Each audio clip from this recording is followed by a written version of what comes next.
Welcome to Leading with Curiosity. Command and control leadership is dead. We interview leaders, entrepreneurs, and executive coaches challenging old paradigms and fostering cutting-edge leadership.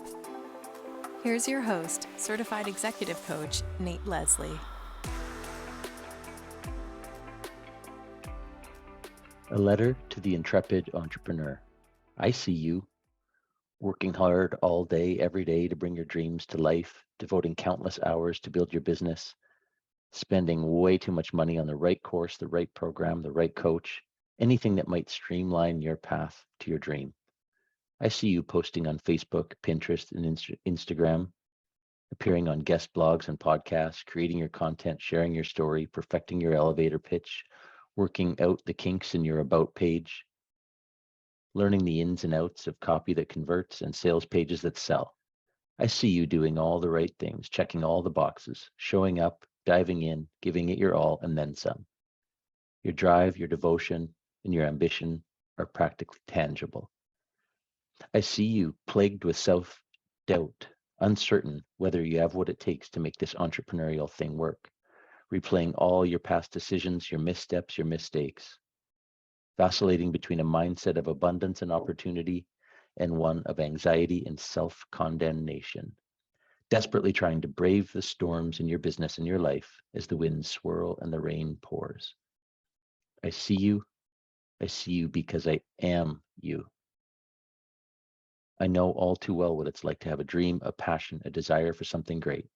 When I began my coaching business, I wanted to change the world by connecting with mindful, energized, motivated people who wanted to love their work and their lives. I saw myself serving people powerfully and changing lives. Then shortly after I began, my vision clouded. These are just a few words in the letter to the intrepid entrepreneur from my guest today, former psychotherapist and social worker, now executive coach working with entrepreneurs, Chaix McDonough, author of Act on Your Business. This is a great conversation where we explore the intersection between therapy and coaching, entrepreneurship, and values leading the decisions that we make as entrepreneurs. Once again, I love the conversation. I hope you do too. Thanks for listening. Chaix McDonough, welcome to Leading with Curiosity. Thank you so much. I am so excited to be here. When I was doing research, I opened your book, Act on Your Business, to the letter to the intrepid entrepreneur right at the start, and it started speaking to me very, very quickly, and I got quite hooked. I can see you're touched by that, and you should be. It was, I thought, oh, this is going to be a great conversation. I could feel a sense of a career transition for you that maybe fueled the book in its infancy, and then kept it lit while you were writing it. Just tell us a little bit about your journey from mental health profession into coaching and your entrepreneurship. Yes. Well, I do want to start by saying I am quite touched to hear that about the letter, because there's kind of a story around that. I knew I wanted to write a book. I knew what I wanted it to be about, and yet I didn't know where to start. And I felt really intimidated by this idea of writing a book. And I was in a loud gymnasium at my son's basketball practice. So imagine a bunch of 8 and 9-year-olds at the time running around, basketballs everywhere. And I just had a journal and a pen, and I started writing a letter to my future reader. I had not written a word of the book, but I wrote a letter to the reader. And I think I was also writing the letter to myself. And that is what became the letter to the intrepid entrepreneur. So they really are the very first words I wrote of the book in a dirty, noisy gymnasium. But in that moment, I still remember writing that in my journal, and I've kept that journal because it just felt like I was already connecting with the readers of the book before the book even existed. Because I knew that what I had been through was a journey that so many other people have been through as well, and people would continue to face, which is approaching a decision point, reaching a transition, feeling like there's something else that wants to bear fruit in your business and in your life, and not being quite sure how to do that. That was certainly the case for me in 2015 when my husband got out of the Air Force. We moved back to the United States from Germany. We were transitioning from military to civilian life. My kids had basically grown up in Germany, so America was brand new to them. There was a lot of transition going on. And so I took a little bit of time off. And when I started getting the itch to return to work, I knew I wanted to continue to support people. And yet I wasn't feeling called to mental health anymore. And that was a really scary place to be Mm. because I had spent my entire professional career identifying as a therapist, a social worker, a public health professional. And now all of a sudden, I didn't feel that anymore. And so I felt, quite honestly, very lost at first and didn't really know what to do.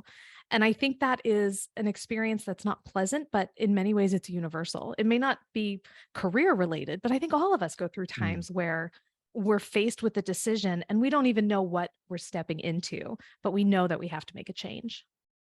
So I do want to explore the difference between therapy, psychotherapy, coaching, because it is Mhm. something that we talk about that comes up with our clients often. Before I do that, let's keep going on this thread here. So you start a new business, and then Mhm. a short while later, you feel lost in that new business. Tell us what happens from there. Yes. So, right around the time I was feeling like I needed to make a change in my career, that's when my husband bought a dental practice. And while he is an exceptional clinician, as a Air Force uh, provider, no one really taught him how to run a business. And there was a lot that we were learning as we were going. And it was confusing and it was difficult. And I kept thinking, I wish there was someone who could help us through this process, almost like a therapist for your business. Mhm. And then when I did some research, that's when I discovered, oh, maybe that's what coaches do. And wow, maybe I could leverage all of this training and experience I have into a coaching profession. So I got involved in the coaching world. I finished my certification, got credentialed, all of that, and then decided, okay, I'm going to do this. I am going to be a coach. I'm going to start my coaching business. But if I am going to, and this sounds melodramatic, but this is really how I felt, if I'm going to turn my back on social work and on therapy, then I better make this coaching thing work. And I put a lot of pressure on myself. And so that prompted me to make decisions from a place of scarcity, quite honestly, and thinking, what do I need to do to get clients? What do I need to do to be successful? Because this can't all be for naught. And so I allowed that fear to really drive me in the first year, year and a half of my business. And I wound up creating a brand and an identity based on what I thought other people would want, not necessarily based on who I was and the talents and skills I brought to the table as a Mhm. coach and what my core values were. And so a year and a half in, I was doing okay. I had some clients that, you know, we did good work together. It didn't light me up. I just felt like I was doing it wrong. And I couldn't understand how I had gotten to this point. And honestly, that's the point at which I returned to some of the fundamental principles I talk about in the book about really anchoring back into who am I? What do I stand for? What do I believe in? Where do I want to plant my flag? And how can I allow that to show up in my business? Can I trust myself enough to put myself out there, to be visible and believe that in being me, I am going to find the people that I am called to serve. And it took a while. It took a lot of coaching and a lot of healing. But at one point, I still remember I created a new logo and it felt like a reclamation. Like I was Mhm. returning to myself and I Mhm. was learning how my business could be a part of me without defining me. And that's really what I have tried to focus on essentially for the last 4 to 5 years. Oh, so much in there, Lee. Thank you for that. I heard you say earlier you'd hung your identity on being a social worker in mental health, and you're turning your back on that. And that after a lot of exploration, now you just described being able to have a business that you're proud of that also doesn't define you this time around. Did I hear that right? Absolutely.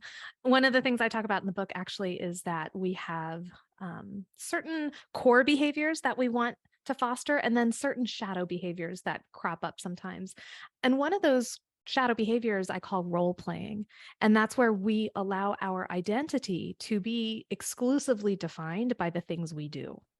So I am a Mm. wife, I am a mother, I'm a therapist, I'm a daughter, etc. And that becomes who we are instead of really opening ourselves up to the totality of our experience, that we're more than just what we do or what we produce. We're more than our values and our core beliefs as well. I mean, there are elements to us that I think we don't have words to describe. But when we get so focused on our output and our roles, and that becomes our ultimate definition, that's a really limiting way to operate in the world. And that's what I was doing by saying, I'm a Mhm. social worker, I'm a therapist, I've worked so hard for this, and this is what I'm known for. That when I took that away, I was left going, well, who am I now? Am I Mm. still a social worker if I'm not practicing? What does it say about me if I'm making this decision? And I think a lot of people experience that certainly in their careers, but maybe when they're embarking in a new relationship and how to navigate all of a sudden being part of a partnership and what happens to the individual within that. And so it's interesting how role playing shows up for a lot of us and how we can take great pride in what we do, but sometimes that then limits us if we're not careful. There are some listeners who might know that I'm a former professional athlete and built a program for athletes transitioning. And I imagine it might be similar in military as well. And you're describing it even in mental health, is that for decades, I said, I am a hockey player. Then I was challenged by a teammate on a pro team once. He said, Nate, you're not really a hockey player, are you? I said, well, actually, I'm Nate and I have a bunch of interests and I love this sport and it's given me so much and I dedicate my life to it. And I have other things that interest me as well. Um, I'll be working with a company Monday, Tuesday, Wednesday, where we explore the roles we play as a leader. You mentioned mother, sister, wife, entrepreneur. From those roles, we're going to define mission statements for each of those roles. There are different roles we play in our lives, and we can't just live by one mission statement because my entrepreneurial mission statement conflicts with some of my family values. So when I have my entrepreneur hat on, I need to live by those principles that are going to guide my business. And when I put my father hat on, uh, I need to shift. It's not being fake. It's just in different roles in different times of our lives, of our day, of our month, of our year. We have different priorities. So yeah, does that kind of resonate with your experience and with what you've got in the book? I see. Absolutely. Yes, it Yeah. definitely resonates. And it makes me think about how important it is that we know what our core values are. This is another thing I talk about in the book. And those values really are about what we want to express in the world. Like our actions, ideally, are a reflection of what matters to us and what's important. And to your point, sometimes we can hold conflicting values. Mhm. Sometimes we can hold a value that shows up differently in different arenas, and that can cause conflict as well. In my case, what I realized is that the identity that I was holding on to as a therapist and as a social worker was deeply connected to my value of service and of being of service to others.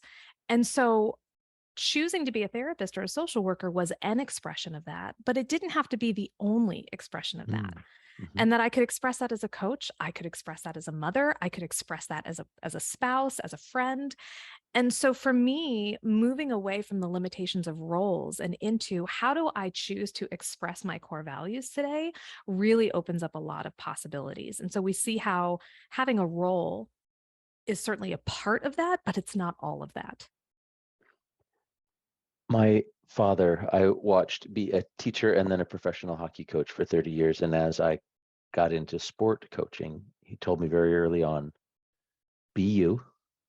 Because if you try to be another coach to please the parents, you're going to end up, chasing them, saying, no, I didn't mean it like that. I didn't mean it. Let me try again. So being you uh, versus trying to be somebody else, and also acknowledging the values that are aligned in the different roles we play and the values that might conflict, and being aware of those seems really top of mind for me right now. I'm going to define from your book act on your business, a type of cognitive behavioral therapy, CBT, and then you can unwind it for us because you've just mentioned values. ACT, acceptance and commitment therapy, accepting your current reality, choosing a values-based option, and then taking action. Just tell us more about that. Yes, so that's really the cornerstone of ACT, or acceptance and commitment therapy, which is they call it a third wave cognitive behavioral therapeutic approach, which basically means it comes a little later and it involves some mindfulness into it as well. I had the good fortune of completing a traineeship in ACT when I worked for the Department of Veterans Affairs back in 2008, 2009. And when I learned ACT, it was one of those life-defining moments. Really, for me, life is before ACT and after ACT because it completely changed the way I related to myself, to others, to the world around me. And I had a mentor who said, if you are going to use ACT with your clients, you have to be willing to do the work yourself. You cannot ask your clients to go places and do things that you yourself are not willing to do. And so as part of that traineeship, I was applying the principles of ACT in my own life while I was guiding clients through it as well. And it was through that process when I understood that ACT is a powerful therapeutic tool, and it does not have to be limited to the therapy room, that the principles of ACT around meaning, mindset, and mindfulness, those are the three M's that I refer to in the book. Those three principles are universal. And they certainly have a therapeutic application, but we can use them in coaching. We can use them in parenting. We can use them in relationships, in health. And so that's where kind of the inspiration for the book came from, actually, which was, well, what would it look like to use these principles in small business and in entrepreneurship? And how can I, as a coach, introduce other people to this framework and show them how to apply it and ultimately achieve the success and fulfillment that they're looking for? So I think that's an example of how we can use things that may be inspired by therapeutic approaches, CBT and the like, and discover other applications for them. And that's something that I really appreciate about ACT in particular, is that it is so flexible and it's universal. It really is available to all. So let's go here now then and just address the question that might be percolating for some of our listeners. And I'm always fascinated to hear, because sometimes I have to explain it myself. So I love to hear from therapists. The difference for you between therapy, social work, and coaching. Yes. I love this question. And it is a very difficult one sometimes to explain in words. Oftentimes, I find that people need to observe or experience it, coaching and therapy, to understand the nuanced differences between them. Okay. And I do think I've seen a lot of rather reductive ways of trying to describe the difference, which, irks me a little bit. I've heard, well, therapy is about the past and coaching is about the future, or that kind of thing. And I think that does a disservice, because I know some talented therapists who are incredibly future oriented and know how to work with their clients to achieve their goals. And I know some gifted coaches who do want to create space to explore the past insofar as how it affects the present. So I really shy away from those kind of limiting ways of viewing it. Specialists at supporting people who are experiencing a level of distress that is impairing their day-to-day functioning. So that can be depression, anxiety, trauma. And when the impact of those things are preventing us from showing up as we typically do on a day-to-day basis, then that's where a therapist might need to come in and start to help bring people back to their baseline and maybe a little further. If there's any sort of unresolved trauma that needs to be explored, that is certainly territory for a therapist, and really helping people kind of get back to baseline again, maybe a little further. I see coaching coming in almost like taking the baton from the therapist if we were in a relay race. And there is going to be that overlap area where both people are running. And so there are times where a client can be served well by either a therapist or a coach, maybe even both. And then once that coach takes the baton, it becomes less about reflecting on the past and understanding and excavating, and more about saying, okay, This is a part of your reality. This is what you experienced. You've done the work around that. It's not what defines you, but it is a part of your story. How do you want to move forward from here? And so that's why in coaching, it is important to honor the past because it provides context, but we are not anchoring our work in exploring and understanding the past. We're really anchoring our Mm, work in understanding the present and then deciding where do you want to move forward from here? And so that's how I like to think about coaching and therapy. And I really see them as complementary mhm. professions. I reject the idea that we have to compete, therapists and coaches. We don't. We can work in tandem with each other. And when we do, I think we provide a really rich experience for our clients. Well, that was very well said. Thank you for that. And I'll just add maybe the one layer that happened with a client once is there will or may be things in coaching that come up that are beyond our scope. And it is our duty in the ICF Code of Ethics that we acknowledge that, and perhaps we're able to shine a light on something from someone's past where therapy would be the more appropriate intervention. And I see how they can work together. And we as coaches are very aware and very careful of what is beyond our scope. And but maybe it was the coaching that was the gift that helped a client of mine, for example, be comfortable enough talking about himself in business world and coaching to realize, you know what, there's some things that I need to address from my past with someone other than you, Nate. And that was a gift for him to say that he acknowledged that it's been helpful, and there's someone else who needs to kind of take that baton on his Yeah. behalf. And I think that really speaks to the strength of the container that you co created with him, that you Mm, could explore these things and that he was able to have the insight to say, this work with you is really helpful. And I think I need this yeah, to yeah, complement it. That's yeah. that's a real testament to your work. Oh, thank you.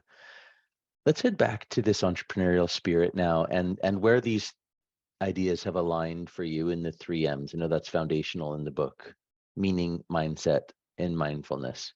Which of those do you want to start with first, or perhaps just an overview of the three first?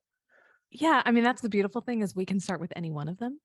And I find in coaching, starting with meaning tends to be the natural first step, which is a little different. When I was practicing as a therapist, I typically started with mindset because many of my clients were coming to me in distress because of their thought patterns or behaviors that weren't working. And so it made sense to tackle the mindset piece first. But with coaching, I actually really like to start with meaning because that's really a two-phase approach. We're looking at identifying what matters most to you, so your core values. Mhm. And then from there, we're looking at, okay, how are these values influencing your behaviors and your decisions and your actions? Mm, Where in your life are you experiencing congruency with your values and your behaviors? And where might you not be? And those are the places where we're typically feeling stress or discomfort, or we just have the sense that something's not right here. And that's where we can kind of dig in and see if maybe there's some misalignment with our values. So typically, when I'm coaching someone, they are coming to me because there's something that they want to address. So when we can figure out how that something connects with what matters most to them and where that disconnect might be, that helps us then create a roadmap moving forward. okay. And you have a great definition and understanding of mindfulness in a world that maybe has many definitions as well. So let's go to mindfulness next. I've been really curious about that one. Okay. And I will say I borrowed this definition because I've Mhm. yet to find one as strong as John Kabat-Zinn's. And essentially, this will be my interpretation of it. But essentially, what he's saying is mindfulness is about meeting the present moment with openness and curiosity and a sense of non-judgment, so that we can be in the moment, aware of the moment, noticing the moment, experiencing the moment all at once. And I think for many of us, the idea of being open and curious um, feels really good and probably comes natural to a lot of leaders and coaches alike. The tricky part for most people is that non attachment piece, where we are Mhm. not judging what we're thinking or feeling or experiencing in the moment, but instead we're just completely surrendering to the experience. That non-judgmental piece, that is the core part of awareness, and I think that's where I do a lot of my own work for sure. And a lot of my clients, that's the rub for them too, because we do as human beings, we're wired to judge. That's what's kept us safe. That's what's kept us connected. So the idea of being non-judgmental, I think, really runs counter to some of our most basic instincts. So that's where having that awareness piece and practicing, I mean, they call it a mindfulness practice because these are skills that require practice. And the more we do that, then the more second nature it becomes to approach things with that openness, curiosity, and without judgment. When we think about the path that you were on as an entrepreneur, leaving mental health field and into coaching, and you were struggling with the brand and the identity that you were creating, uh, I'm reminded that curiosity, it's easy when it's easy. Curiosity is easy when things are going well, but under pressure, under conflict, where things don't feel right, where we can judge ourselves, oh, shut up, Nate, this is just how it is. But more of a curious approach using some mindfulness techniques, I think you realized that a realignment had to happen, hence the clarity That's exactly piece. right. Yeah. That's exactly right. And in your very astute description, we also kind of hinted at that mindset M too, the Yes. thoughts and emotions. And mindset, I really love that word has entered kind of the communal lexicon. Like we're talking about mindset, especially in business, and it's not uncommon to hear people talk about that. When I talk about mindset, though, I define it as how we relate to our internal experiences. So, certainly, mindset work includes thought work. I mean, mind, thought, cognition, that makes sense. But it also explores how are we responding to our emotions, our sensations, our feelings, our memories, all of those private internal experiences that we know we're having. But unless we tell someone else, they might not know we're having those experiences. I put all of that under the umbrella of mindset. And it's really about exploring how we relate to those thoughts and emotions, particularly the uncomfortable ones or the unwanted ones, because that's often where the judgment comes from, the inner critic, the inner monologue that doesn't stop, any feelings of shame or guilt or anger or anxiety that comes up. And so when we can build our mindset skills to recognize and decide how we want to relate to those, because we do have a choice in how we relate to them. We might Mm. not have a choice whether we have a thought or a feeling, but we definitely have a choice in how we respond to it. We can pull in mindfulness practices to help ground ourselves in the moment and understand that I am having a thought. I am not the thought, or I'm having the emotion, but I am not the emotion, and that this does not have to define me fully. And Mm. that's where that openness and curiosity and non judgment comes in because we're able to look at the thought or the emotion and say, oh, here it is. This is here. This is a part of my reality. I have to accept it. That's that acceptance piece. But then from there, I can decide what do I want to do with this? How much do I want this thought or emotion to influence my behavior? Or how can I maybe make a different choice? You've explained all of this in a way that is articulate and clear and really helpful for me personally. So hopefully for the listeners too. And I want to maybe take it to either a metaphor or a practical sense. With entrepreneurs, or you caught my attention with the veteran affairs work and your husband being former military person as well. But this idea of accepting a current reality and then choosing what's next. And instead of choosing what others think we should do or what we believe to be right, making that choice based on values. What can you share in a practical story of how that comes up, either for an entrepreneur or maybe in the work that you've done with veterans, whichever one feels more right to you? Yes. The more immediate one that comes to mind is probably when I've worked with clients and also with my husband post COVID. And just how difficult it is to practice acceptance when the world is closing in Mm. around you. Mm. And I want to stress that when we're talking about acceptance, this is not about just saying, well, life happens, everything happens for a reason, and it's also Mhm. not about just laying down and saying, well, I guess there's nothing I can do about this. Like those feel like very passive forms of acceptance to me. And what I advocate for is active acceptance, which is saying, this is what is happening right now. I don't have to like it. I don't have to want it. I don't have to throw my arms around it and give it a big hug, but I do have to take stock and say, realistically, this is what I'm dealing with. in light of that, where do I want to go from here? And so Mm, that's where the choice is. The choice is not whether or not these things happen to me, they are happening to me. Now what? And so the acceptance piece, sometimes it does involve grief. It might involve anger. There are probably a lot of emotions and thoughts that need to be worked through, and that's appropriate. That is a normal response to an abnormal situation. And that's certainly something that, depending on the circumstances, a therapist or a coach could support.